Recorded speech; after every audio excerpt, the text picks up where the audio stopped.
Dr. Michael Grant's shift at Blackwood Psychiatric Facility was ending, but he felt uneasy leaving. Blackwood was an imposing, secluded building on the edge of town, surrounded by thick, dark woods.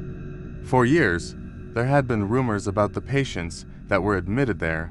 People whispered of strange occurrences and bizarre disappearances. Dr. Grant, however, was a man of science. He didn't buy into the superstitions and ghost stories, or at least, he hadn't until now. For weeks, his patient files had gone missing and reappeared in strange places. It had started with small things, like notes rearranged in his office or medications logged under the wrong names. But in the last few days, the incidents had escalated. Files had turned up with entire sections erased or rewritten, the words sometimes replaced with strange symbols that looked almost ritualistic. One patient, in particular, seemed to haunt him: Benjamin Crane.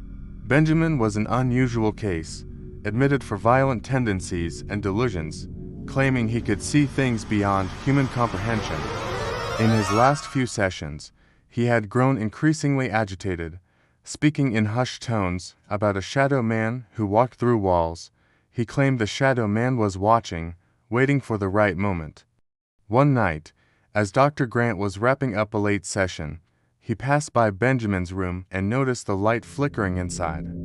Curious, he approached, knocking lightly before stepping in. Benjamin sat in the corner of the dark room, his eyes wide and wild, locked on something invisible in the far corner. His hands were bound for safety, but he was leaning forward, straining against the restraints, his gaze fixated on the darkness. "Dr. Grant," he rasped, his voice barely a whisper. "He's here. You can't see him, can you?" "But he's right there." Dr. Grant felt a cold prickle on the back of his neck. "There's no one there, Benjamin," he said, trying to keep his voice calm. Benjamin let out a low, chilling laugh. "That's what they all say.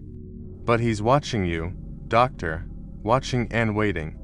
Soon, he'll take you too." His voice took on a sing-song tone, as though reciting a nursery rhyme. "He'll walk through walls, no sound, no light. He'll come for you, in the dead of night."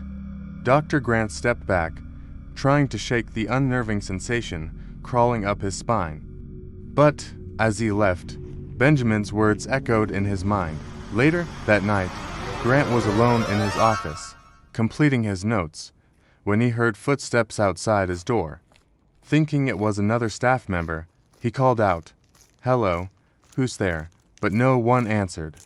The sound stopped, only to start again, slow and methodical, coming from down the hall. A chill ran through him. It was well past visiting hours, and the only staff scheduled to be there were himself and a nurse. He stood up, walking cautiously to the door and peering out. The hallway was empty, yet the footsteps continued, seemingly drawing closer, though there was no one in sight. Suddenly, the overhead lights flickered, and a loud clang echoed down the hall. One of the cell doors had opened on its own. Slowly, the footsteps stopped, and in the silence, he could hear the faint murmur of someone whispering. But the words were strange, like a chant in a language he couldn't recognize. A sense of dread settled over him, and he moved quickly toward the main door, deciding he'd had enough for the night. But as he approached, he saw a dark figure standing at the end of the hallway. It was tall, shadow-like, with a face obscured by darkness, almost as if it were a silhouette pulled out of reality. The figure didn't move, but he could feel its eyes on him, cold and intense. Dr. Grant blinked, and the figure was gone. Heart pounding, he tried to rationalize what he'd seen. Maybe he was just tired. Maybe it was his mind playing tricks. But deep down, he knew that Benjamin's warnings were eating away at him. The next day, he approached the head nurse, a woman named Rachel who had worked at Blackwood for years. He hesitated but finally asked, "Have you ever heard of a figure, a shadow, walking around the facility?" Rachel's face went pale, and she looked away before answering. "They used to say there was someone, a doctor who never left, years ago. Dr. Henry Porter was researching some experimental treatments on certain patients. Something went wrong, and the patients turned on him. They say his spirit still lingers here, waiting, watching. Dr. Grant felt a sinking sensation in his stomach. That's impossible. Rachel shook her head. I've never seen him, but I hear whispers. Footsteps, from places that should be empty. Dr. Grant tried to brush it off, but every night the feeling of being watched grew stronger. And each time he saw Benjamin, the patient's knowing smile seemed to grow, as though he were holding a secret. One evening, unable to shake the feeling, he decided to check the patient records for Dr. Henry Porter. He scoured the files, flipping through pages, but Dr. Porter's name was nowhere to be found. Every mention of him had been erased, almost as if he'd never existed. As he was going through the files, he heard a faint knock on his office door. He opened it, but the hallway was empty. A shiver ran down his spine as he stepped out, looking both ways. Just then, he noticed a dark stain on the floor, leading down the hallway to Ward B, where they kept the most disturbed patients. Against his better judgment, he followed the trail. The lights flickered erratically, casting eerie shadows along the walls.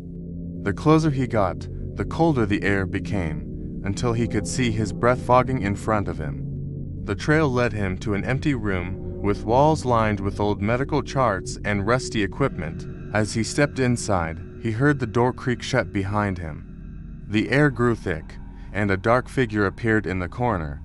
This time, it was close enough for him to see a tall, gaunt man in an old doctor's coat, with hollow, empty eyes that seemed to sink into his skull. Dr. Grant tried to move, but he was paralyzed with fear. The shadowy figure stepped forward, raising a skeletal finger to his lips in a silent shush. Grant's heart raced as he realized the truth. Dr. Porter hadn't left Blackwood. He was trapped, haunting the very halls he once walked, claiming new victims to share his eternal fate. The last thing Dr. Grant saw was the figure's outstretched hand reaching toward him, pulling him into darkness. The next day, the staff found Dr. Grant's office empty, his files scattered across the floor. His car was still parked outside, but there was no trace of him anywhere in the hospital. But in the days that followed, a new rumor spread among the patients. They claimed they had seen a new figure walking the halls, a man in a lab coat, his face pale, his eyes empty, whispering in the dark. And so the legend of Blackwood Psychiatric Facility grew, a place where doctors and patients alike could vanish without a trace, leaving only their shadows behind.